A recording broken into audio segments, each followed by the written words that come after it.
आज हम लोग पढ़ेंगे जियोग्राफी में सोलर सिस्टम यानी सौरमंडल।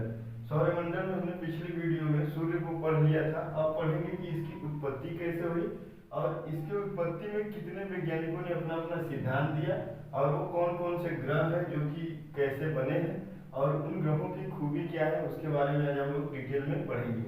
तो इस सोलर सिस्टम यानी इसकी उत्पत्ति में तीन सिद्धांतों को दिया गया है। तीन सिद्धांत यानी पहला कौन है? पहला है हमारा mono star theory. Mono star theory पहला हमारा मोनो स्टार थ्योरी है। और दूसरा कौन सा है? दूसरा है dual star theory. Dual star theory. और तीसरा हमारा तीसरे नंबर पर आता है double star theory. Double star theory. Mono star theory को हम लोग हिंदी में कहते हैं एक तारा सिद्धांत। एक तारा सिद्धांत। और जो दूसरे नंबर पर आता है ड्यूअल स्टार थ्योरी, इसे हम लोग कहेंगे द्वैत या द्वितारा सिद्धांत।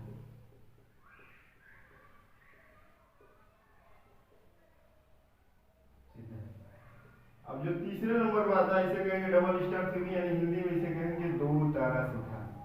दो तारा सिद्धांत। अब शुरू करेंगे नंबर 1 पर मोनो स्टार थ्योरी।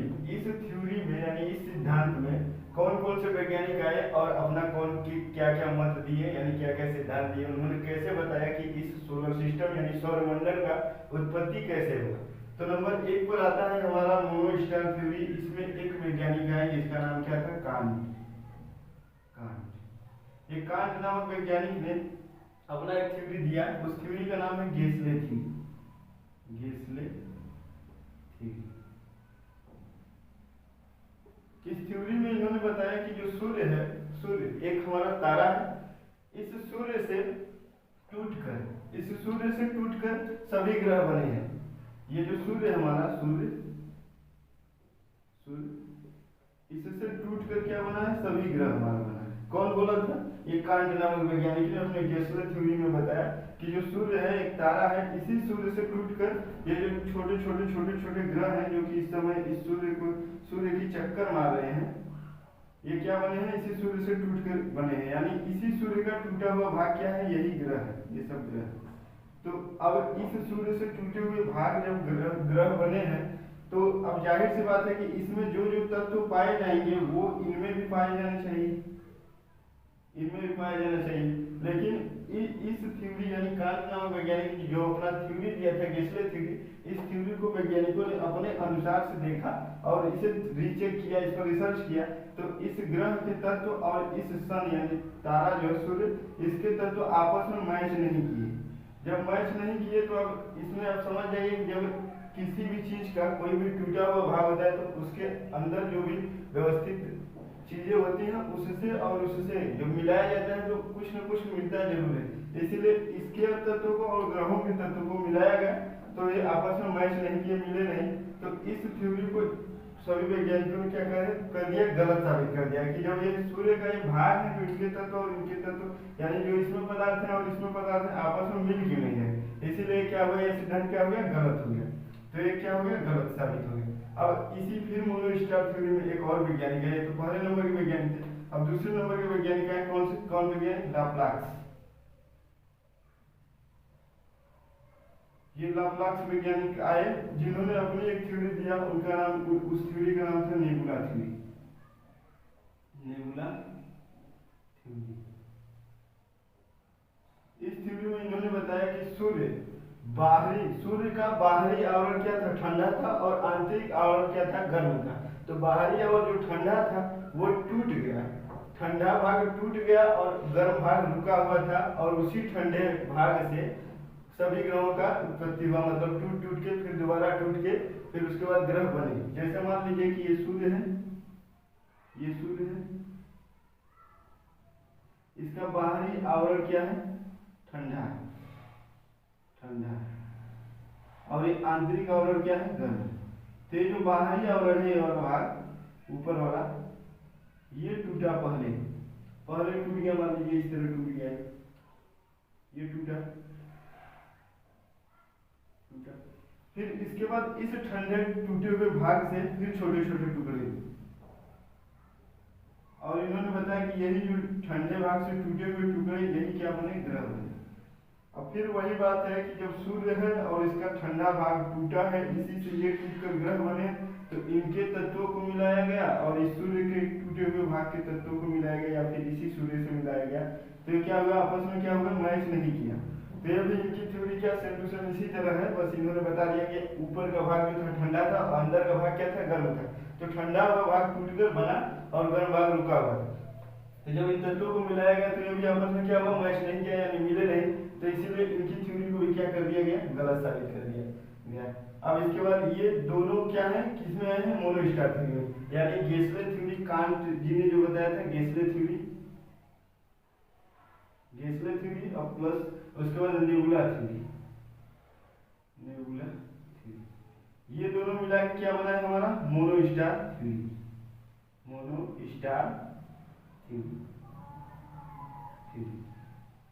गेसले थ्योरी किस वैज्ञानिक ने दिया था, तो कांट नामक वैज्ञानिक ने दिया था, और उसके बाद नेबुला थ्योरी किसने दिया था, तो लाप्लास। इन दोनों थ्योरी को मिला के कौन सी थ्योरी का निर्माण हुआ था, तो हमारा मोनोस्टार यानी एक तारा सिद्धांत का निर्माण हुआ था। अब इतना तो भर गया, अब इसके बाद डबल स्टार थ्योरी को देखेंगे। ये तो मान लीजिए गलत हो गया, अब डबल स्टार थ्योरी को देखेंगे तो इसको मिटा के अभी लिखा है, ठीक है।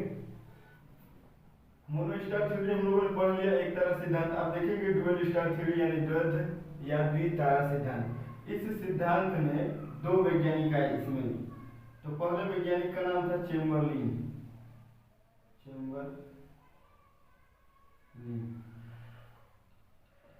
इन्होंने अपने सिद्धांत में, अपने मत में बताया कि सूर्य जो है, ये सूर्य है,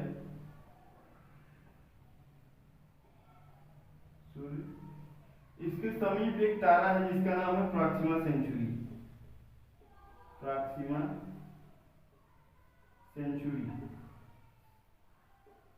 सूर्य से सबसे नजदीकी तारा कौन है, तो ये प्रॉक्सिमा सेंचुरी। ये भी क्या है, एक तारा है, और ये पृथ्वी से दूसरे नंबर पर नजदीकी तारा है। क्यों दूसरे नंबर पर है, क्योंकि पहला नंबर तो पृथ्वी से हमारा सूर्य ही एक तारा है, इसीलिए ये प्रॉक्सिमा सेंचुरी क्या हुआ, दूसरे नंबर पर नजदीकी तारा हुआ, किससे, पृथ्वी से, और सूर्य से पहले नंबर पर। तो इन्होंने बताया चेम्बरलिन नामक वैज्ञानिक ने कि ये जो सूर्य है प्रॉक्सिमा सेंचुरी के पास स्थित है, यानी सूर्य से नजदीकी तारा प्रॉक्सिमा सेंचुरी है। ये जो प्रॉक्सिमा सेंचुरी है ना, सूर्य से इसके भागों को अपनी तरफ गुरुत्वाकर्षण बल से खींचा।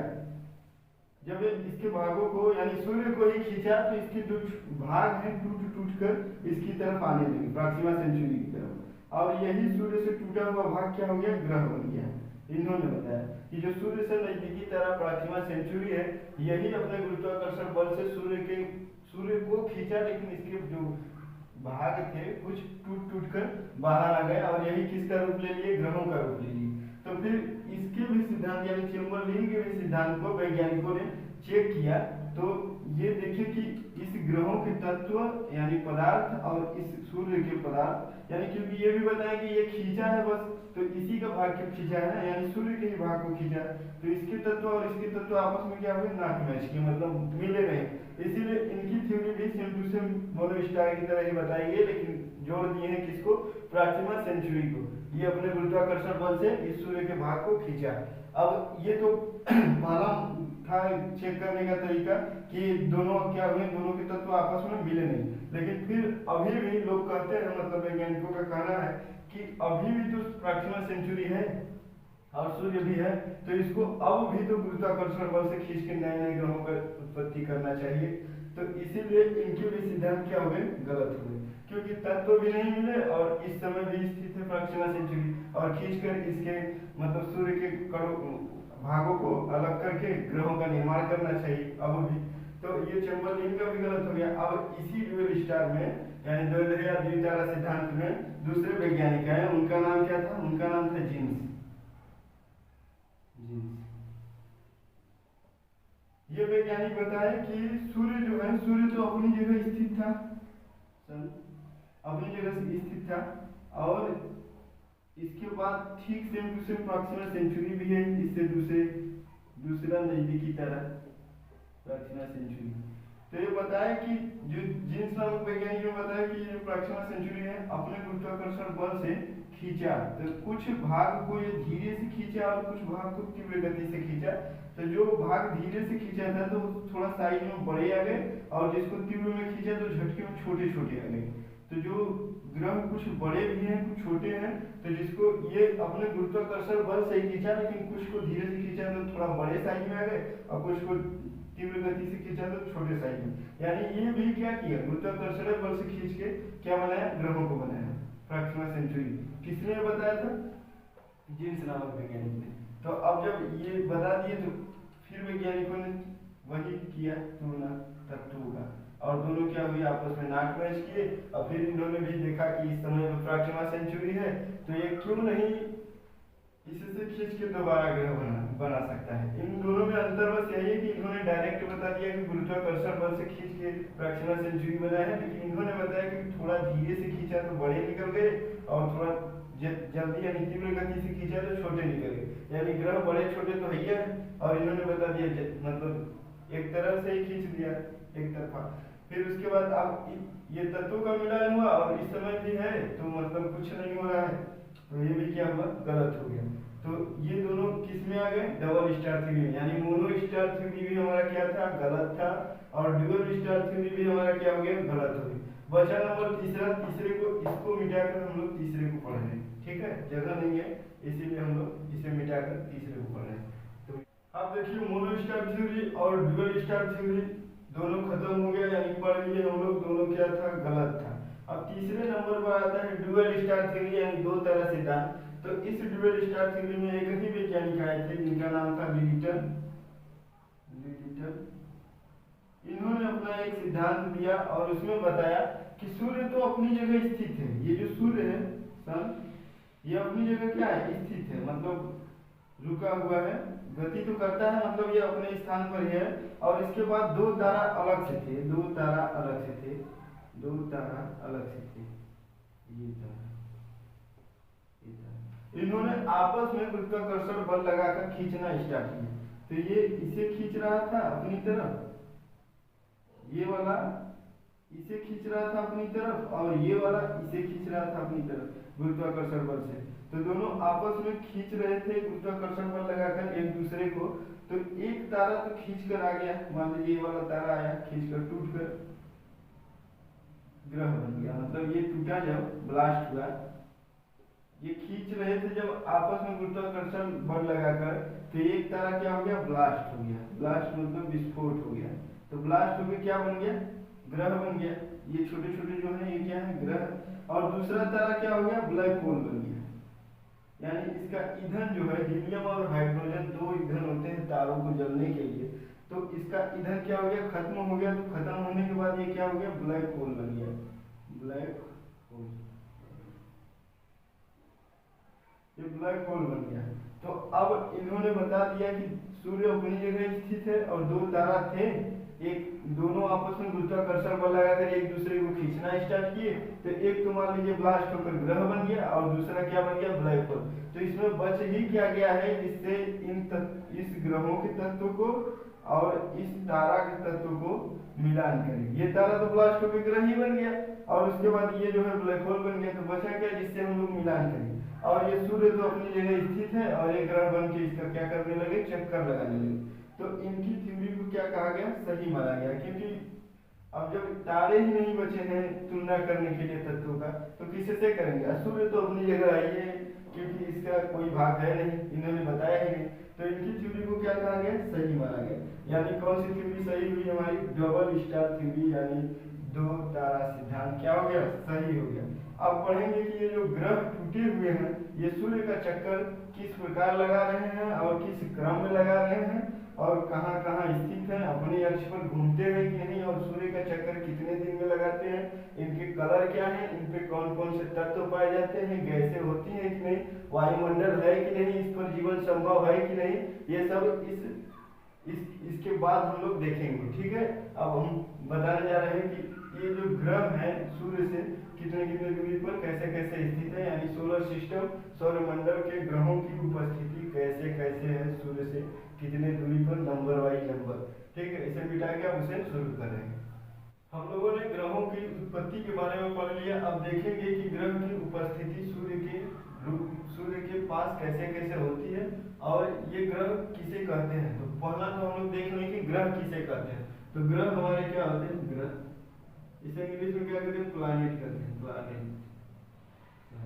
ये ग्रह क्या होते हैं, इनके पास क्या खूबी होती है। तो पहला नंबर ये होता है इनके पास की हीट नहीं होती, हीट नहीं होती यानी उष्मा नहीं होती। और दूसरा नंबर इनके पास क्या नहीं होता, लाइट नहीं होता, लाइट यानी प्रकाश नहीं होता, प्रकाश नहीं होता। और तीसरे नंबर पर क्या है इनके पास, तीसरे नंबर पर इनके पास ये खूबी होती है कि ये किसी तारे का चक्कर मारते हैं, तारे का चक्कर, तारे का चक्कर मारते हैं। तारे का चक्कर मतलब जैसे सूर्य का चक्कर, सूर्य का चक्कर मारते हैं। और चौथी खूबी क्या होती है इनमें, चौथी खूबी कि ये आकार में यानी साइज में क्या होते हैं, बड़े होते हैं, आकार में बड़े होते हैं, बड़े होते हैं। और पांचवी खूबी क्या है इनमें कि ये किसी भी ऑर्बिट यानी कक्ष को नहीं काटते। जैसे मान लीजिए बुध चक्र मार रहा है सूर्य का, तो उसी के कक्षा में, अपने ही कक्षा में वो चक्र मारेगा, न कि वो धीरे से चला जाएगा पृथ्वी के कक्षा में चक्कर मारने। तो क्या होता है ये दूसरे के ऑर्बिट को नहीं काटते हैं, ऑर्बिट को न काटते। ये पांच खूबियां इन ग्रहों में होती है। क्या नहीं होता, हीट नहीं होता यानी इसमें उष्मा नहीं होती, और लाइट नहीं होता यानी इसमें प्रकाश नहीं होता। तारों का चक्कर लगाते हैं, सही बात है, ये तारों का चक्कर इसीलिए लगाते हैं कि इनको हीट और लाइट मिले। और ये आकार में क्या होते हैं, बड़े होते हैं और ऑर्बिट को, किसी के कक्ष को नहीं काटते हैं। तो अब इसकी उपस्थिति देखते हैं कैसे कैसे स्थित है सब। तो पहला नंबर हमारा क्या है, सूर्य। मान लीजिए ये हमारा क्या है, सूर्य, सूर्य, सूर्य हमारा है। अब इसके बाद पहले नंबर पर कौन सा ग्रह आएगा हमारा, पहले नंबर पर आएगा क्या हमारा, बुध। क्या आएगा, बुध है, बुध। इसे इंग्लिश में कहते हैं मरकरी, मरकरी। और दूसरे नंबर पर हमारा आएगा ग्रह कौन सा ग्रह आएगा हमारा, तो ये आएगा शुक्र, शुक्र। इसे इंग्लिश में कहते हैं वीनस। और तीसरे नंबर पर हमारा ग्रह कौन सा आएगा, कौन सा ग्रह आएगा हमारा, पृथ्वी, जिसमें क्या है, संभव है क्या, जीवन, जीवन संभव है। क्यों, क्योंकि इसी ग्रह पर पानी पाया जाता है। और ये पृथ्वी को इंग्लिश में हम लोग क्या कहते हैं, अर्थ कहते हैं, और इसी पर हम लोग क्या करते हैं, निवास करते हैं। अब चौथे नंबर पर आएगा हमारा क्या, मंगल। ये हमारा चौथे नंबर पर मंगल। ये किस कलर का होता है, लाल रंग का होता है। क्यों होता है, क्योंकि इस पे सबसे अधिक मात्रा में लौह ऑक्साइड पाया जाता है, इसीलिए ये रंग किस रंग का होता है, लाल रंग का। इसे इंग्लिश में क्या कहते हैं, मार्स कहते हैं, मार्स। और इसके बीच में मंगल ग्रह के बाद हमारे आते हैं क्या, ये उल्का पिंड, इसे क्षुद्र ग्रह कहते हैं। और इसे इंग्लिश में क्या कहते हैं, एस्ट्रॉयड कहते हैं। क्या कहते हैं, एस्ट्रॉयड। इंग्लिश में इसे क्या कहते हैं, एस्ट्रॉयड। हिंदी में कहते हैं उल्का पिंड, यानी क्षुद्र ग्रह, छोटे छोटे जो होते हैं ग्रहों के टूटे हुए भाग ही होते हैं। अब इसके बाद आएगा हमारा, यानी चौथे नंबर पर मंगल ग्रह, मार्स हो गया। और पांचवें नंबर पर क्या आएगा, सबसे बड़ा ग्रह बृहस्पति। कौन सा ग्रह आएगा, बृहस्पति। इसे इंग्लिश में हम लोग क्या कहते हैं, जुपिटर, जुपिटर। और इसके बाद आएगा, पांचवें के बाद आएगा हमारा चौथा नंबर यानी छठवां नंबर। तो छठवां नंबर कौन सा ग्रह है, शनि ग्रह, शनि। इसे हम लोग इंग्लिश में कहते हैं सर्टेन। क्या कहते हैं, सर्टेन, सर्टेन, सर्टेन मतलब शनि ग्रह। इसका रंग होता है गोल्डन कलर का, ठीक है, यानी सोने के रंग का। अब उसके बाद आएगा सातवें नंबर पर हमारा कौन सा ग्रह, अरुण, अरुण, अरुण ग्रह। इसे इंग्लिश में क्या कहते हैं, यूरेनस। क्या कहते हैं, यूरेनस। अरुण ग्रह हल्का हरा तथा नीले रंग का मिक्सर होता है, क्योंकि इस पे सबसे ज्यादा कौन सी गैस पाई जाती है, मीथेन। अब उसके बाद आता है हमारा आठवें नंबर पर, आठवें नंबर पर कौन सा ग्रह आएगा, आठवें नंबर पर आता है वरुण, वरुण। वरुण को इंग्लिश में क्या कहते हैं? वरुण को कहते हैं नेपच्यून। नेपच्यून। ये भी सेम टू सेम ही रंग का दिखाई देता है, इसमें भी मीथेन की मात्रा होती है। ठीक है, ये हमारे हो गए क्या, क्रम बाय क्रम ग्रहों की उपस्थिति। किससे? सूर्य से। तो सबसे नजदीकी बुध, उसके बाद शुक्र, फिर पृथ्वी, मंगल, फिर जुपिटर यानी बृहस्पति, शनि, अरुण, वरुण। वरुण सबसे लास्ट वाला है और सबसे पहले वाला बुध है। अब देखेंगे इसके बाद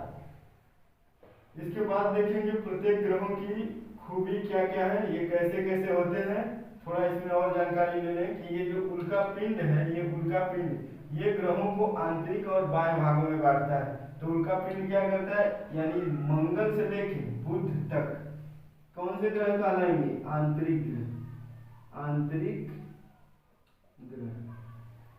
और इसके बाद बृहस्पति से लेकर वरुण तक कौन से ग्रह कहलाएंगे? तो इसे कहेंगे बाह्य ग्रह। कौन से ग्रह कहलाएंगे? बाह्य ग्रह। अब इनकी खूबी क्या होती है? आंतरिक ग्रह की खूबी क्या होती है कि ये साइज में यानी आकार में क्या होते हैं? छोटे होते हैं। आकार में छोटे होते हैं, छोटे। आंतरिक ग्रह की खूबी क्या होती है कि ये आकार में क्या होते हैं? छोटे होते हैं। और बाह्य ग्रह की खूबी क्या होती है? बाह्य ग्रह आकार में क्या होते हैं? बड़े होते हैं।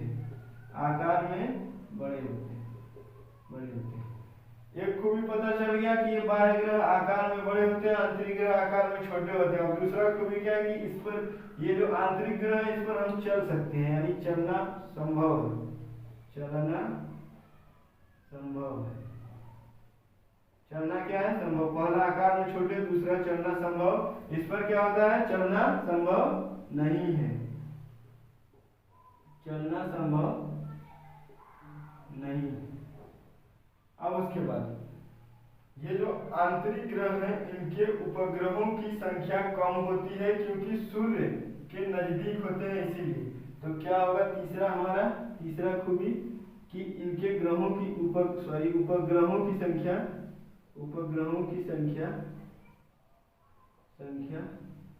कम होती है। कम यानी किसी के पास एक है, किसी के पास दो है और दो के पास तो है नहीं। यानी उपग्रहों की संख्या क्या होती है? कम होती है, क्योंकि ये नजदीक होते हैं सूर्य से, तो ये अपना गुरुत्वाकर्षण बल लगा के सभी उपग्रहों को क्या किया है? खींच लिया है। पृथ्वी थोड़ी दूर है इसीलिए इसका चंद्रमा बचा है, मंगल इससे दूर है इसका फेबोस और डिमोस बचे हैं। और ये तो मान लीजिए उपग्रहों की संख्या कम हो गई। अब ये जो है उल्का पिंड के बाद आए हैं, यानी सूर्य से बहुत दूर है, इसीलिए इनके उपग्रहों की संख्या क्या है? सबसे अधिक है। उपग्रहों की संख्या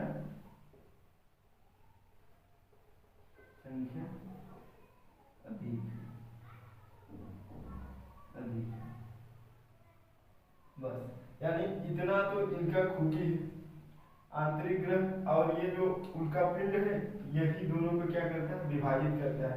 दोनों क्या है? सेम संख्या में। 4 इधर भी है, संख्या दोनों की क्या है? सेम है। और 4 इधर भी है, 4 संख्या। ठीक है। और इनका ये थोड़ा वो होते हैं जैसे हवा के रूप में, वो क्या बोलते हैं, जैसे हवा के रूप में होते हैं कि चलना संभव नहीं होता है। और इनके उपग्रहों की संख्या अधिक है। ये रिंग वाला ग्रह है। अब इसके बाद प्रत्येक ग्रहों को हम लोग एक एक करके खूबी इसका पढ़ेंगे। ठीक है। अब चलिए इसे मिटा दे रहे हैं, समझ में तो आ गया होगा। अब एक एक ग्रह बुध, शुक्र, अर्थ ऐसे ऐसे करके हम लोग सभी को पढ़ेंगे। तो इसे मिटा दें। आप ग्रहों की उपस्थिति क्या कर लिया? पढ़ लिया। अब देखेंगे कि नंबर 1 पर हमारा बुध ग्रह है, इसकी खासियत क्या है। नंबर 2 पर शुक्र ग्रह है, इसकी खासियत क्या है। तो नंबर 1 पर हमारा कौन सा ग्रह है? बुध ग्रह है। फिर सूर्य से क्या है? सबसे नजदीकी ग्रह, सबसे नजदीकी। क्वेश्चन में पूछ देगा कि सूर्य से सबसे नजदीक ग्रह कौन सा है, तो कौन सा है? बुध ग्रह है। अब इसके बाद ये सबसे नजदीकी है और ग्रहों में सबसे छोटा है। ग्रहों में छोटा ग्रह यानी सबसे छोटा है, सबसे छोटा। ग्रहों में सबसे छोटा ग्रह है, सबसे नजदीकी, सबसे छोटा, नंबर 1 पर। और इसके बाद इसका रंग कैसा है? रंग इसका ग्रे, ग्रे रंग। और ये सूर्य का चक्कर 88 दिन में मार देता है। सूर्य का चक्कर कितने दिन में मारता है? 88 दिन। ये सूर्य का चक्कर 88 दिन में मार लेता है। इसका रंग क्या है, ग्रे है, सबसे नजदीकी ग्रह है सूर्य से और नंबर 1 पर है और ग्रहों में सबसे छोटा है। यानी इस ग्रह को क्या क्या कहा गया है, निकटतम, निकटतम, क्षुद्रतम, क्षुद्रतम, निकटतम, क्षुद्रतम और एक इसका नाम है तीव्रतम। इससे अनुमान लगता है कि निकटतम मतलब सबसे नजदीक, क्षुद्रतम मतलब सबसे छोटा ग्रहों में, तीव्रतम मतलब सबसे तीव्र गति से सूर्य का चक्कर लगाना। अब देखिए इसकी खासियत क्या है कि इस पे कोई वायुमंडल गैस नहीं है, मतलब कोई गैसें नहीं है। इस ग्रह पर कोई गैस नहीं है। इस ग्रह पर कोई गैस न होने के कारण सूर्य का पूरा एनर्जी उष्मा डायरेक्ट इस पे क्या होता है, पड़ता है। प्रकाश, ऊर्जा और उष्मा सब इसी पर डायरेक्ट पड़ता है और डायरेक्ट पड़ने के कारण कोई गैस भी नहीं है और गैस न होने के कारण ये दिन में इसका टेम्परेचर यानी डे में इसका टेम्परेचर कितना हो जाता है, डे में टेम्परेचर इसका हो जाता है 480 अंश सेल्सियस।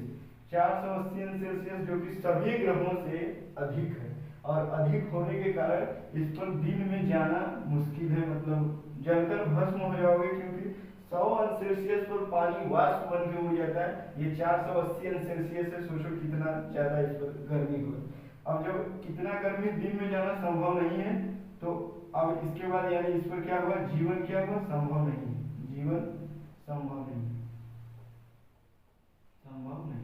कोई गैस भी नहीं है, वायुमंडल नहीं है और दिन में इतना टेम्परेचर, फिर उसके बाद इसका टेम्परेचर दिन में हाई हो जाता है। क्या होता है, हाई, हाई मतलब सबसे ज्यादा तेज 480 सेल्सियस और नाइट यानी रात में कितना होता है, नाइट में दिन में इतना होगा, नाइट में घट के एकदम कम हो जाएगा यानी -120 अंश सेल्सियस क्या होता है टेम्परेचर। अब बताइए जब 0 अंश पर पानी बर्फ बन जाता है ये -120 अंश है यानी बहुत छोटा है, मतलब बहुत कम है। तो यहाँ पर जाएंगे नाइट में तो भी एकदम ठंड के मारे खत्म कहानी। यानी नाइट में दिन में तो जीवन संभव नहीं है लेकिन रात में भी क्या है, जीवन संभव नहीं है। तो ये इस ग्रह की क्या हो गई, खासियत हो गई। इतना समझो। सबसे नजदीकी बुध ग्रह, रंग इसका ग्रे, कितने दिन में चक्कर मारता है सूर्य का, 88 दिन में। ग्रहों में सबसे छोटा ग्रह बुध ग्रह और इसे 3 नामों से जाना गया है। कौन कौन से नाम है, निकटतम, क्षुद्रतम तथा तीव्रतम। इस पर दिन में कितना टेम्परेचर होता है, 480 अंश सेल्सियस और रात में कितना होता है, -120 अंश सेल्सियस। जीवन संभव है कि नहीं, नहीं है। और इस पे वायुमंडल है कि नहीं है, तो गैस यानी वायुमंडल नहीं है। अब इसके बाद आता है कि इसके एक भी उपग्रह नहीं है, उपग्रहों की संख्या नहीं है, उपग्रह नहीं, उपग्रह क्या है, नहीं। तो इतना इसका क्या है, खूबी है। यानी हम लोग पूरा देख लिए कि कैसा एक ग्रह है, कितना दूर है सूर्य से, कब चक्कर लगाता है। तो उपग्रहों की संख्या नहीं, ठीक है। सबसे छोटा ग्रह, सबसे जल्दी, निकटतम, क्षुद्रतम, तीव्रतम। अब बात आएगी किसका, शुक्र ग्रह का। शुक्र ग्रह देखिए ये कैसा ग्रह है। ये शुक्र ग्रह सूर्य से दूसरे नंबर का ग्रह है। शुक्र ग्रह सूर्य से दूसरे नंबर का ग्रह है और ये जो है इसका रंग है पीला। रंग क्या है इसका, पीला है। रंग क्या है इस ग्रह का, पीला है। इंग्लिश में वीनस कहते हैं। शुक्र ग्रह का रंग पीला है और ये सूर्य का चक्कर, सूर्य का चक्कर, सूर्य का चक्कर कितने दिन में मारता है, तो 224 दिन, 224 दिन किसका चक्कर मारता है, सूर्य का। ये ग्रह सूर्य का चक्कर 224 दिन में मारता है और अपने अक्ष पर, अपने अक्ष पर, अपने अक्ष पर, अपने अक्ष पर कितना समय लेता है घूमने में, तो ये लेता है 243 दिन, 243 दिन। इसी कारण इस ग्रह को हम लोग कोढ़िया ग्रह कहते हैं, कोढ़िया ग्रह, कोढ़िया। क्वेश्चन में पूछ लेगा कि निम्न ग्रहों में से कोढ़िया ग्रह किसे कहते हैं, तो किसे कहते हैं, शुक्र को कहते हैं, क्योंकि ये अपने अक्ष पर 243 दिन में चक्कर मारता है, चक्कर घूमता है, चक्कर। और सूर्य का चक्कर 224 दिन में, रंग इसका पीला। और देखिए इस पर जो गैस है वायुमंडल की एक गैस पाई जाती है जिसका नाम है CO2।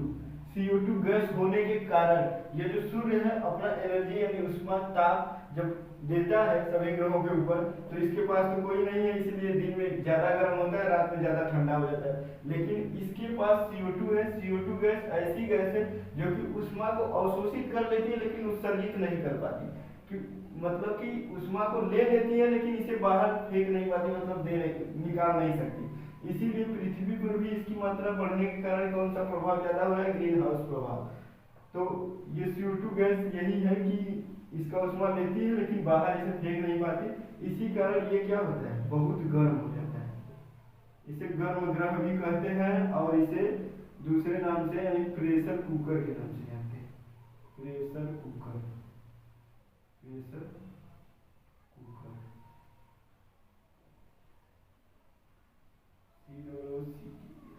प्रेशर कुकर यानी कि ये जो अंदर ऊष्मा अवशोषित कर लेता है तो बहुत हीट हो जाता है, इसीलिए प्रेशर कुकर इसे कहते हैं। पूछेगा कि ग्रहों में प्रेशर कुकर किस ग्रह को कहते हैं, तो ये कौन सा ग्रह है? शुक्र ग्रह, ठीक है, शुक्र ग्रह। अब इसके बाद इतना तो हम लोगों ने देख लिया कि इसे कोढ़िया ग्रह कहते हैं। कोढ़िया ग्रह किस लिए कहते हैं? 243 दिन में चक्कर मारता है। अब इसके बाद देखेंगे कि इसे क्या क्या कहा जाता है। ये जो प्रकाश देता है CO2 अवशोषित करके रख लेता है, इसीलिए सबसे क्या होता है? चमकीला ग्रह होता है, चमकीला। सबसे चमकीला ग्रह कौन सा है? तो यही है कौन? शुक्र ग्रह। ये चमकीला होने के कारण इसे हम लोग क्या कहते हैं? सांझ का तारा, सांझ का तारा। और एक नाम है भोर का तारा, भोर का तारा, ठीक है। ये चमकीला ग्रह होने के कारण इसे तारा का नाम दे दिया गया है एक ग्रह, लेकिन बस नाम से पुकारते हैं कि सांझ का तारा और ये भोर का तारा, क्योंकि ये सांझ और भोर में थोड़ा चमकीला चमकीला ये भी दिखाई देता है लेकिन ये हल्का दिखाई देता है, और इसके पास CO2 होने के कारण ये ज्यादा चमकीला दिखाई देता है, इसलिए सांझ का तारा और भोर का तारा किसे कहते हैं? शुक्र ग्रह को। अब इसको सबसे सुंदर ग्रह भी कहते हैं, इसको कहते हैं ग्रहों में सबसे सुंदर ग्रह भी कहते हैं। क्या कहते हैं? सबसे सुंदर ग्रह। सबसे सुंदर ग्रह किसे कहते हैं? तो इसी को अब ग्रहों की परी भी कहते हैं, इसी परी क्या कहते हैं? ग्रहों की परी भी कहते हैं और ग्रहों की रानी भी कहते हैं, ग्रहों की रानी भी इसी ग्रह को कहते हैं। तो क्या क्या इसका नाम है? सांझ का तारा, भोर का तारा, सबसे चमकीला ग्रह, सबसे सुंदर ग्रह, परी, रानी। अब इसके बाद देखिए एक रात की रानी होती है जिसे चंद्रमा कहते हैं। यहाँ कंफ्यूज मत होइएगा, रात की रानी, रात की रानी किसे कहते हैं? चंद्रमा कहते हैं। चंद्रमा ये क्या है? ये पृथ्वी का एकमात्र प्राकृतिक उपग्रह है, ठीक है। ये रात की रानी इसे कहते हैं, लेकिन ये ग्रहों की रानी है तो किसे कहेंगे? शुक्र ग्रह को कहेंगे। तो इतना हो गया। अब इसके बाद आएगा हमारा कि पृथ्वी की क्या क्या लगती है। पास में है पृथ्वी के, इसीलिए इसे पृथ्वी से संबंध बना के कुछ नाम दे दिया गया। तो क्या क्या है पृथ्वी की? पृथ्वी की ये क्या है? भगिनी है। पृथ्वी की भगिनी किसे कहते हैं? शुक्र ग्रह को। भतीजी, इसी को सहोदर, इसी को सौतन, इसी को। कितना नाम हो गया? पृथ्वी की भगिनी, भतीजी, सहोदर, सौतन, सभी किस ग्रह को कहते हैं? शुक्र ग्रह को, ठीक है। और ये 224 दिन में किसका चक्कर लगाता है? सूर्य का। ये देखिए 224 दिन और ये 243 दिन अपने ये दो प्रकार से घूर्णन दो प्रकार का होता है, घूमना दो प्रकार। पहला नंबर है रोटेशन, रोटेशन इसका हिंदी होता है घूर्णन, ठीक है। और दूसरा नंबर है हमारा रिवोल्यूशन, रिवोल्यूशन इसका हिंदी होता है परिक्रमण, परिक्रमण। तो इन दोनों में कंफ्यूज मत होइएगा, क्योंकि घूर्णन जो है ये घूर्णन अपने अक्ष पर घूमना। मान लीजिए एक पंखा है, ये एक पंखा है, तो ये अपने ही अक्ष पर घूम रहा है, न कि किसी का चक्कर लगा रहा है। ये अपने अक्ष पर घूम रहा है, इसे हम लोग क्या कहेंगे? घूर्णन कहेंगे, ठीक है, घूर्णन। इसी तरह ये भी शुक्र भी अपने अक्ष पर 243 दिन लगाता है घूमने में, एक चक्कर पूरा करने में। या फिर किसी और को ले लीजिए, जैसे लट्टू हो गया, या फिर आप ही अपने स्थान पर ऐसे ऐसे चक्कर मारेंगे तो एक स्थान से दूसरे, मतलब एक जगह एक दिशा से दूसरे दिशा में, उसी दिशा में आने के लिए जो चक्कर पूरा होता है उसे क्या कहते हैं? घूर्णन कहते हैं। अब दूसरा है रिवोल्यूशन। रिवोल्यूशन का मतलब होता है कि मान लीजिए किसी का चक्कर लगाना, जैसे कोई रेसर है वो फील्ड का चक्कर लगा रहा है गोलाई में, मान लीजिए यहाँ से स्टार्ट किया और ये खूब घूम के आ गया यहाँ तक, तो ये क्या हो गया, परिक्रमण हो गया, इसी को रिवोल्यूशन कहते हैं। तो यानी शुक्र किसका चक्कर लगा रहा है, सूर्य का, कितने दिन में, 224 दिन में। तो इसीलिए 224 और ये 243 आपस में थोड़ा लगभग में बराबर हो गए हैं। 224 लगभग में क्या हो गए हैं, बराबर हो गए हैं किससे, 243। तो इसीलिए बताया गया है कि इसका एक वर्ष, शुक्र का एक वर्ष और इसके एक दिन के बराबर होता है। मतलब समझिए, देखिए ये अपने अक्ष पर जब 243 दिन में चक्कर मारे, मतलब घूमेगा, 243 दिन लगाएगा, तो ये इसका एक दिन होगा। और ये जो 224 दिन लगा रहा है सूर्य का, तो ये पूरा एक साल है। यानी एक वर्ष एक दिन के बराबर किस ग्रह का होता है, तो कौन सा ग्रह है, शुक्र ग्रह है। ठीक है, ये रोटेशन समझ में आ गया, घूर्णन और रिवोल्यूशन यानी परिक्रमण, रंग पीला होता है, ये सब जो है कुछ सब मैंने बता दिए। इसे प्रेशर कुकर भी कहते हैं और कोरिया ग्रह भी कहते हैं। और ये एक खासियत इसमें और है कि एक ग्रह है जो ये नंबर 2 वाला ग्रह, आगे से नंबर दूसरा और पीछे से नंबर दूसरा, जो कि अरुण है, ये दोनों चक्कर क्या करते हैं, उल्टा मारते हैं सूर्य का। जैसे हमारी पृथ्वी है, पृथ्वी सभी लोग जानते हैं कि पश्चिम से पूर्व, यानी सभी ग्रह पृथ्वी की तरह जो सभी ग्रह हैं, सभी ग्रह क्या करते हैं, सूर्य का चक्कर क्या करते हैं, पश्चिम से पूर्व मारते हैं, पश्चिम से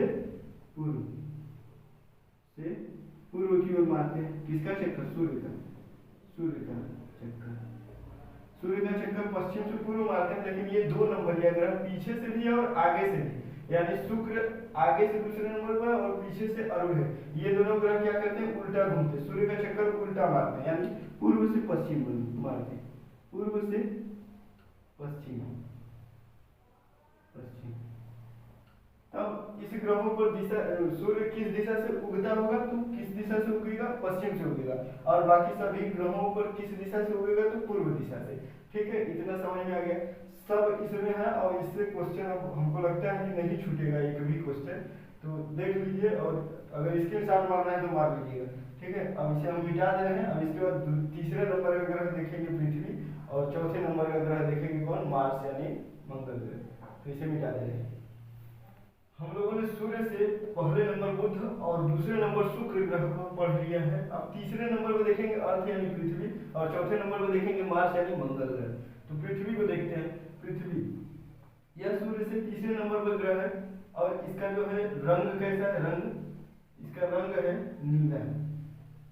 ये रंग नीला क्यों है, क्योंकि इस पे सबसे ज्यादा अधिक मात्रा में पानी है। यही एक ऐसा ग्रह है जिस पर पानी है और इस पर वायुमंडल भी है।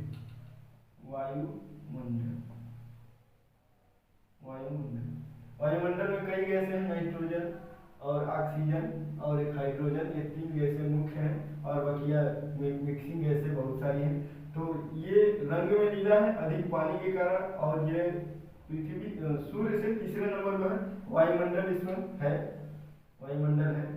ये वायुमंडल की ऊंचाई है 600 किलोमीटर,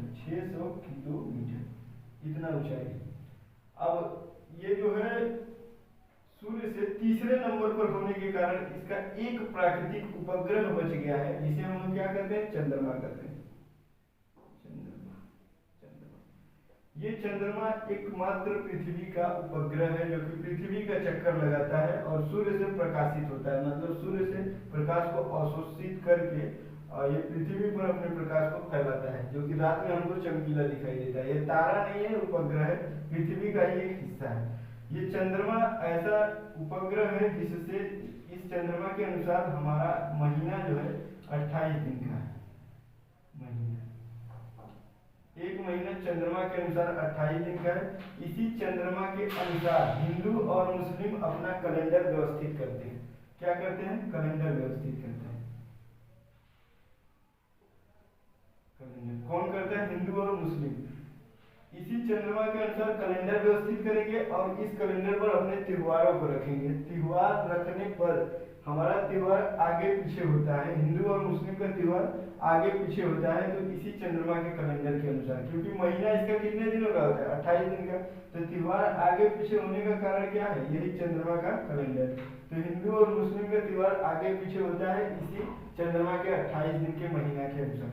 और ये जब आगे पीछे हो जाता है, मान लीजिए हमारा होली मार्च में 10 तारीख को है, तो अगले साल में वो चला जाता है 19-20 को या फिर 21-22 को, तो ऐसे कुछ दिन आगे हो जाता है या फिर कुछ दिन पीछे, तो इसी का कारण है। और ये जो आगे पीछे होता है तो 3 वर्ष में एक दोमस महीना आता है, दोमस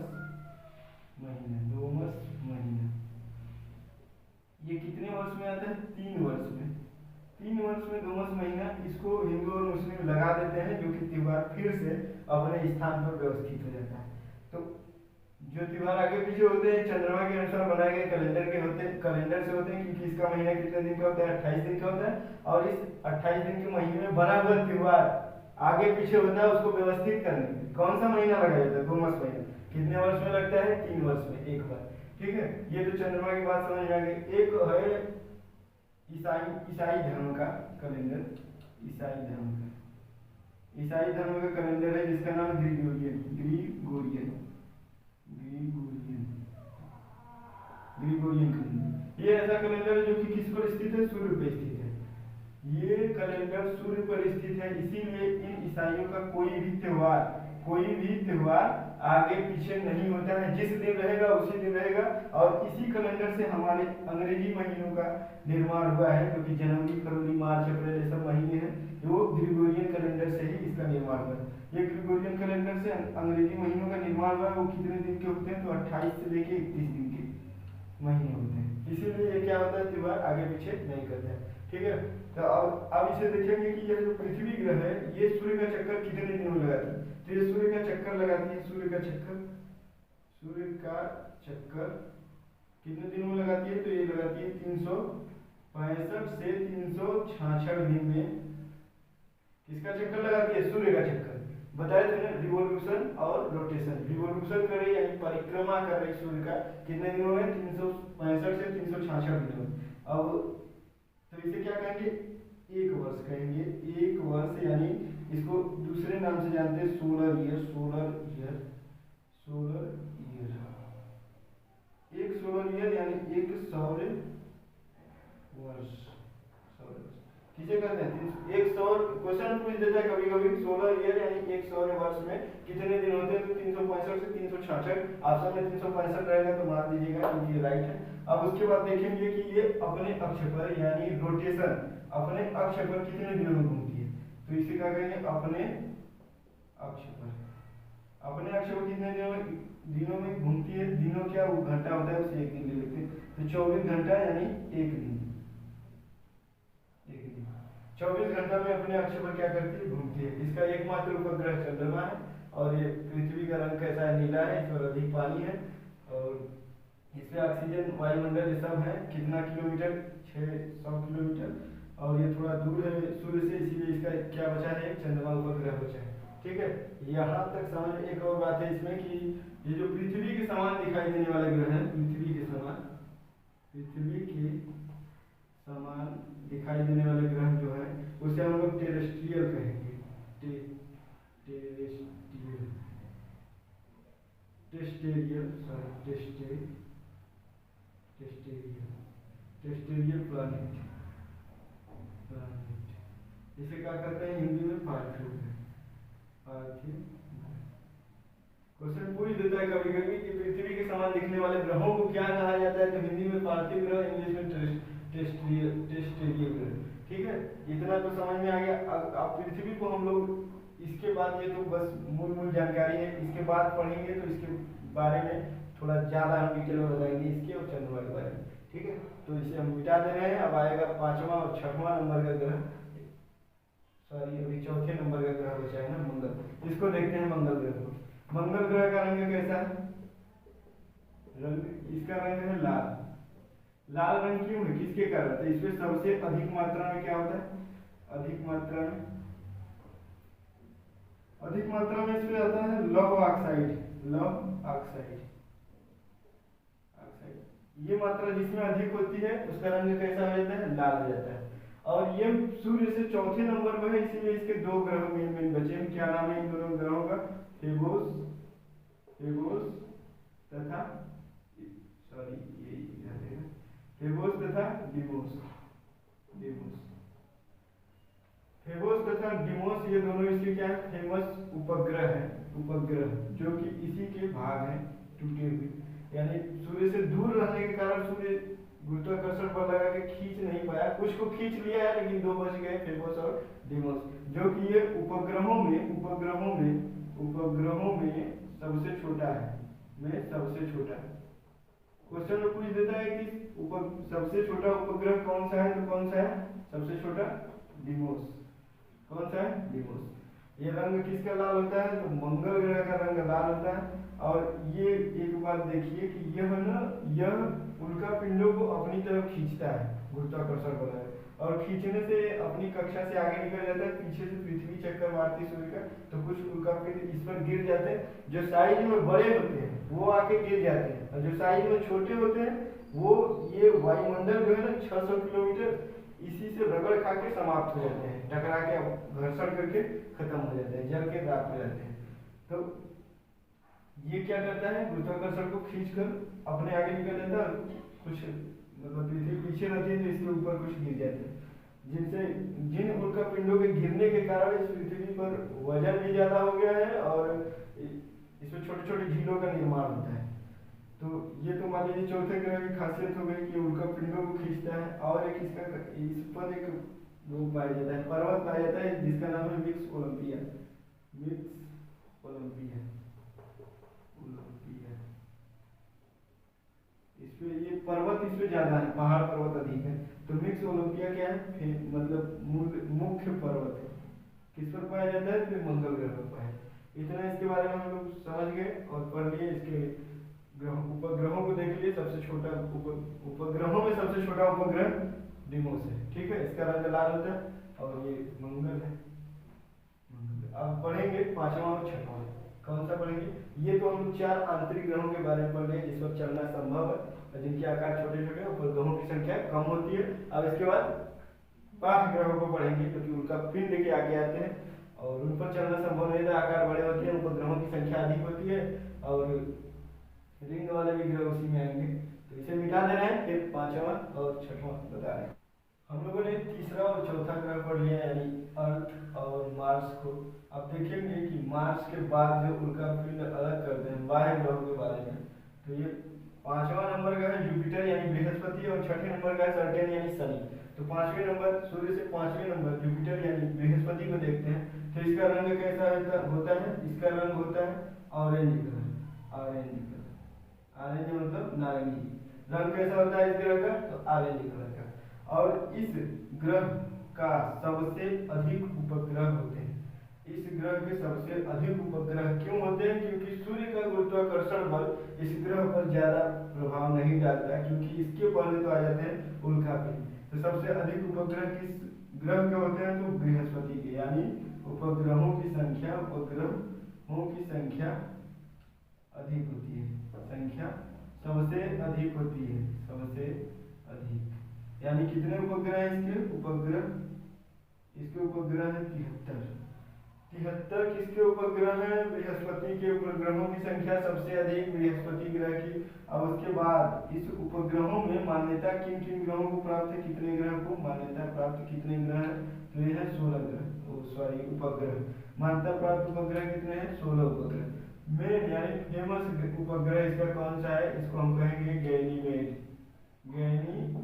कौन सा उपग्रह है फेमस, गैनीमेड उपग्रहों में सबसे बड़ा उपग्रह है। क्वेश्चन में पूछ देगा कि सबसे बड़ा उपग्रह कौन सा है, तो कौन सा है, गैनीमेड। क्या है, सबसे बड़ा उपग्रह। ये किस ग्रह का उपग्रह है, तो किस ग्रह का उपग्रह है, ये बृहस्पति ग्रह का उपग्रह है। अभी मैंने बताया कि सबसे छोटा उपग्रह किसका है, तो मार्स यानी मंगल का है, इसका नाम डिमोस है, ठीक है। सबसे बड़ा गैनीमेड, सबसे छोटा डिमोस। अब देखेंगे कि इस ग्रह को हम लोग क्या करते हैं, वैक्यूम क्लीनर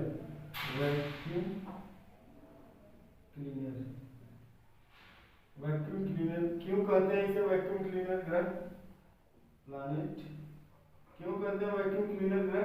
क्योंकि ये जो है इसके पहले उल्का पिंड आते हैं और मंगल के बाद उल्का पिंड, यानी उल्का पिंड मंगल और बृहस्पति के बीच में होते हैं। तो बृहस्पति ग्रह जो है ये उल्का पिंड को गुरुत्वाकर्षण बल से खींचता है अपनी तरफ, इसीलिए ग्रहों का वैक्यूम क्लीनर इसी ग्रह को कहते हैं बृहस्पति को। ठीक है, इतना समझ में आ गया। अब ये साइज में सबसे बड़ा ग्रह है, ये ग्रहों में सबसे बड़ा ग्रह है, सबसे बड़ा। ये धुएं की तरह होता है, इस पर चलना संभव नहीं है। अब इतना तो इसकी खूबी हो गई। इसका सबसे बड़ा उपग्रह गैनीमेड, उपग्रहों की संख्या 73, मान्यता प्राप्त 16। इसे वैक्यूम क्लीनर ग्रह भी कहते हैं। इसका रंग ऑरेंज कलर का है। ठीक है, ये अपने अक्ष पर 9.5 घंटा में 9.5 घंटा में चक्कर मारता है। अपने अक्ष पर चक्कर 9.5 घंटा मारता है। ठीक है, तो ये इसकी खूबी हो गई। अब देखेंगे दूसरे ग्रह यानी 6वें नंबर ग्रह को, शनि को देखेंगे तो इसका रंग देखेंगे। रंग इसका क्या है? रंग है इसका गोल्ड यानी सोने का रंग है।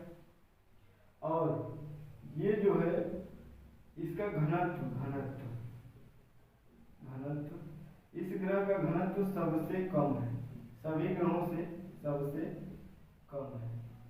सभी ग्रहों में सबसे कम घनत्व वाला यही ग्रह है। और इसका रंग है गोल्डन यानी सोने का रंग। ये नंबर 6वें नंबर पर आता है ग्रह। और इसका उपग्रह एक है, फेमस नाम इसका है टाइटन। क्या नाम है उस ग्रह का? टाइटन। ये उपग्रह, ये शनि ग्रह का सबसे फेमस उपग्रह टाइटन है।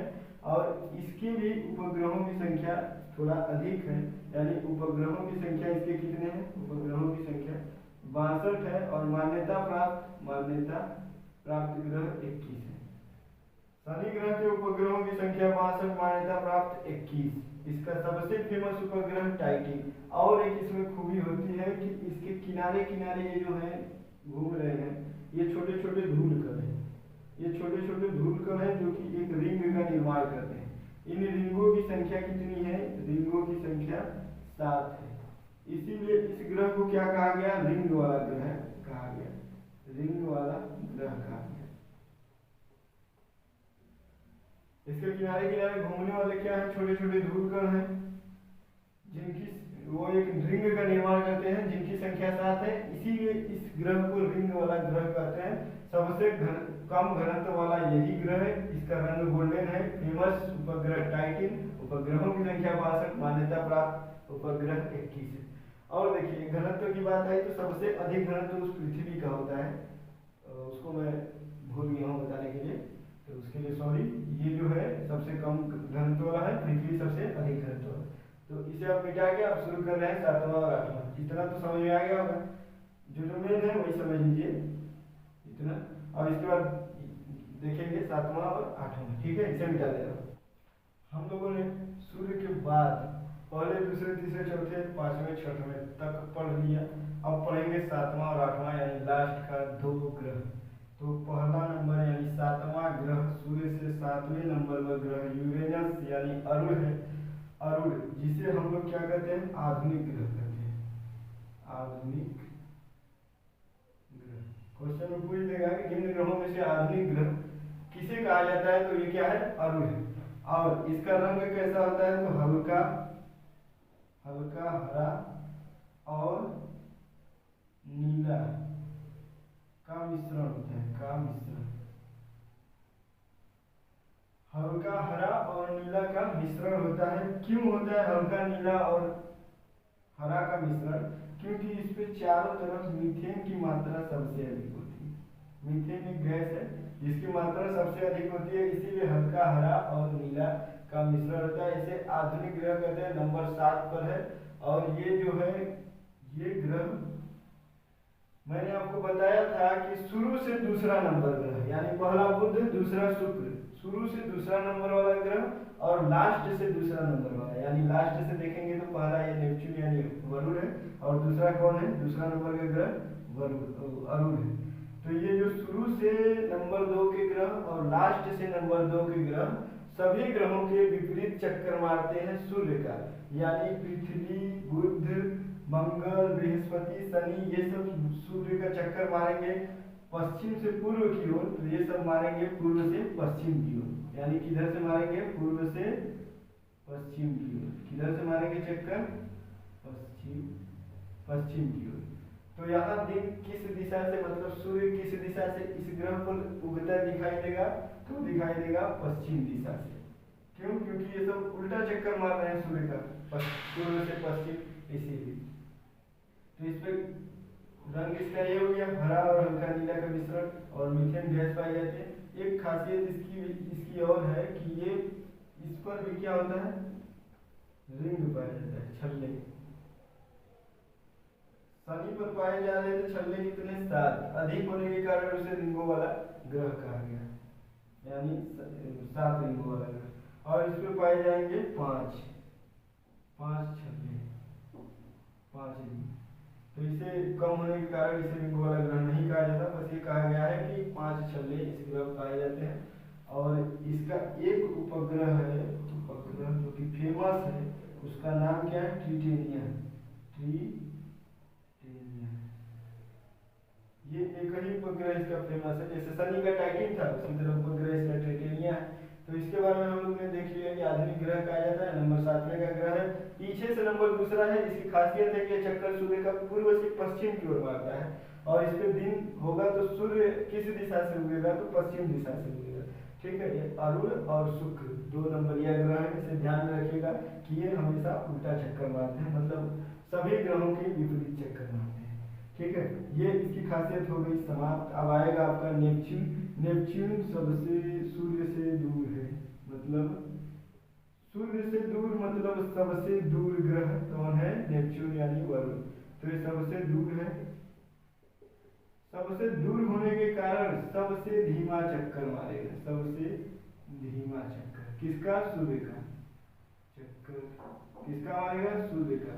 कितने दिन में मारता है, तो 145 वर्ष से लग जाते हैं, बहुत धीमा चक्कर मारता है, सबसे दूर और सबसे धीमा चक्कर मारता है। और ये सबसे क्या है, सबसे ठंडा ग्रह है, सबसे ठंडा ग्रह। ठंडा क्यों है, क्योंकि सूर्य से बहुत दूर है और इस पर प्रकाश, उष्मा ये सब आने में थोड़ा समय भी ज़्यादा लगेगा, ठीक से पहुंच भी नहीं पाएगा, इसीलिए ठंडा है। और सबसे धीमा चक्कर मारता है दूर के कारण, सबसे दूर तो है, 8वें नंबर का एक ग्रह है। इसका भी रंग कैसा होता है, यही हल्का हल्का हरा, और नीला का क्या होता है, नीला का मिश्रण होता है। क्यों होता है, बस सेम टू सेम दोनों पर वही चीज पाई जाती है, मीथेन। मीथेन गैस सबसे अधिक इन्हीं दोनों ग्रहों पर पाई जाती है। तो इसकी खासियत समझ में आई, दूर है, सबसे धीमा चक्कर सूर्य का 145 वर्ष में लगाता है, सबसे ठंडा हल्का और नीला रंग है इसका, और मीथेन गैस इस पर पाई जाती है। और सबसे लास्ट वाला ग्रह भी वरुण है। ठीक है, अब इतना तो हम लोगों ने देख लिया। अब इसके बाद कुछ खासियत रह गई है जिसे हम लिख सकते हैं, तो इधर ही लिख दें, नहीं इसे थोड़ा सा मिटा के बस दिखा रहे हैं, कुछ खासियत रह गई। देखेंगे थोड़ा सा पॉइंट। पहला नंबर कि सूर्य से सबसे दूर कौन सा ग्रह है, सबसे दूर, तो सबसे दूर कौन सा है, वरुण है। अब सबसे नजदीक कौन सा है, तो सबसे नजदीक हमारा बुध है, बुध है। अब देखेंगे दूसरा नंबर कि घनत्व सबसे कम किसका है, कम, तो सबसे कम हमारा किसका है, पृथ्वी का है, सॉरी सबसे कम किसका है, शनि का है, शनि का। घनत्व सबसे कम किस ग्रह का है, तो शनि का है। और अधिक किसका है, अधिक किसका है, तो हमारे पृथ्वी का, सबसे दूर वरुण, सबसे नजदीक बुध, सबसे कम घनत्व शनि, सबसे अधिक घनत्व पृथ्वी। अब तीसरा आएगा हमारा कि कौन सा ग्रह अपने अक्ष पर जल्दी चक्कर मारता है, अक्ष पर चक्कर जल्दी, अक्ष पर ऊपर कौन सा चक्र जल्दी मारता है, तो कौन सा? बृहस्पति। ये समय कितना लेता है? 9.5 घंटा में अपने अक्ष पर घूम के खाली हो जाएगा। अब आएगा सबसे धीमा। सबसे धीमा चक्र कौन मारता है अपने अक्ष पर? वो कौन सा ग्रह है जो अपने अक्ष पर सबसे धीमा चक्र मारता है, जिसे हम कोढ़िया ग्रह कहते हैं? तो वो है हमारा शुक्र। शुक्र ये कितना समय लेता है? 243 दिन एक चक्र मारने। अक्ष पर अपने जल्दी चक्कर कौन मारता है? बृहस्पति। कितने घंटे? 9.5 घंटे। धीमा चक्र कौन मारता है? शुक्र। कितने दिन में? 243 दिन में, इसीलिए इसे कोढ़िया ग्रह कहते हैं। अब आएगा चौथे नंबर पर सूर्य का चक्कर तेज कौन लगाता है? सबसे तेज। तो कौन सा ग्रह है जो सूर्य का सबसे तीव्र गति से चक्कर लगाता है, जिसे तीव्रतम, क्षुद्रतम, निकटतम कहते हैं? कौन सा है? बुध ग्रह। कितने दिन में लगाता है? 88 दिन में। ठीक है। और सबसे धीमा चक्कर, धीमा यानी देर में, तो कौन सा लगाता है ग्रह? लास्ट वाला, क्या नाम है उसका? वरुण। ये सबसे धीमा चक्कर लगाता है कितने दिनों में? 224 नहीं सॉरी ये लगाता है ये लगाता है 145 वर्ष में सूर्य का एक चक्कर। बहुत दूर है ना, इसीलिए बहुत धीरे धीरे नचता है, घूमता है, मतलब चक्कर मारता है। अब इतना हो गया। अब देखेंगे कि कौन से ग्रह विपरीत घूमते हैं। पांचवा, जो ग्रह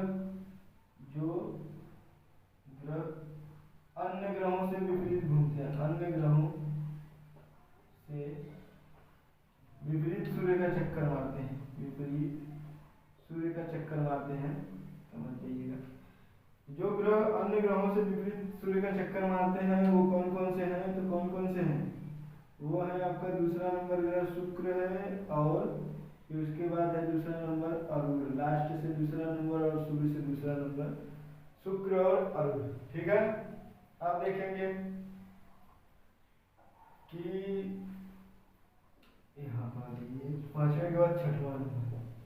अब देखेंगे कि हमारे नग्न आंखों से हमारे नग्न आंखों से कितने ग्रह दिखाई देते हैं, मतलब हम कितने ग्रहों को देख सकते हैं, हम ग्रहों को देख सकते हैं।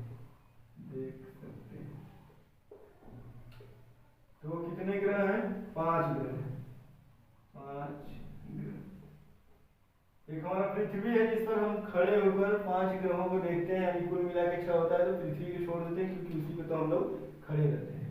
तो 5 ग्रह को देख सकते हैं। कौन कौन नहीं दिखाई देंगे? 2 ग्रह नहीं दिखाई देते हैं, 2 ग्रह नहीं दिखाई देते हैं। कौन कौन? अरुण और वरुण। क्यों नहीं दिखाई देते हैं? क्योंकि ये बहुत दूर होते हैं। तो अरुण वरुण क्या होते हैं? हमारे आंखों से दिखाई नहीं देंगे। ठीक है। हम ग्रहों को देख सकते हैं, 5 ग्रहों को, पृथ्वी को छोड़कर 5 ग्रहों को। पृथ्वी को ले लोगे तो 6 हो जाएंगे, और 2 ग्रह नहीं दिखाई देते हैं। कौन कौन से? अरुण और वरुण। ठीक है।